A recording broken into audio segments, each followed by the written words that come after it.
মানুষগুলোকে এত সুন্দর করে বানাইছে আল্লাহ তাআলা। সবকিছু বানানোর সময় কুন ফায়াকুন বলে বানাইছে।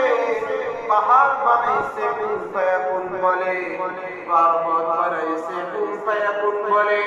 আল্লাহ তাআলা সবকিছুকে বানাইছে কুন ফায়াকুন বলে, কিন্তু তার প্রিয় বান্দাদেরকে বানানোর সময় কুন ফায়াকুন ব্যবহার করেন নাই। বলেন সুবহানাল্লাহ। আল্লাহ তাআলা যদি সবকিছু কুন ফায়াকুন বলে বানায়, মানুষকে কুন ফায়াকুন বলে না বানায়, তাহলে সে আল্লাহর উপর যদি ভরসা করি, তার ইবাদত করি, তাহলে কি রিজিকের অভাব হবে ভাইয়েরা আমার?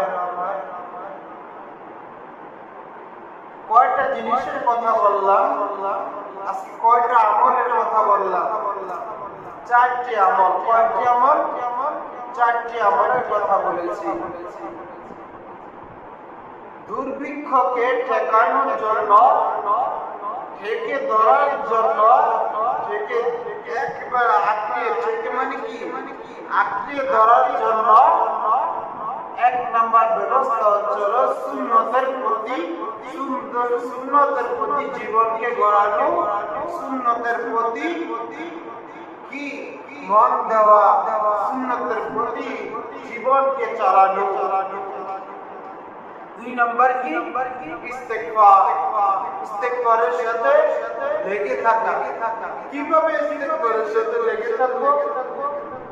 আটা যেরকম জমা ধরে রুটি বানানো গেলে তখন এটা ছিঁড়তে অনেক কষ্ট হয় না, এবং ঘাও দিয়ে যখন আমরা বই ছিঁড়ে যাই লাগাই, তখন এটাকে আবার করতে অনেক কষ্ট হয় না ভাইয়েরা? তো ওই মাথার মতন লেগে থাকতে হবে। আর তিন নাম্বার হচ্ছে কি নামাজের পাবন্দি হওয়া। সর্বপ্রথম ইবাদত নামাজ, নামাজের পাবন্দি হওয়া।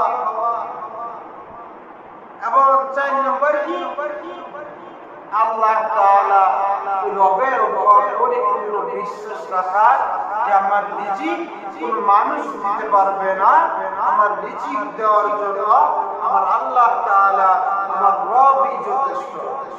ঠিক কিনা ভাই? আল্লাহ তাআলা রাসূল হাদিসের মধ্যে বলে দিয়েছে, আউয়ালু মা ইউহাসাবু বিহিল আবদু ইয়াউমাল কিয়ামাতিস সালাত।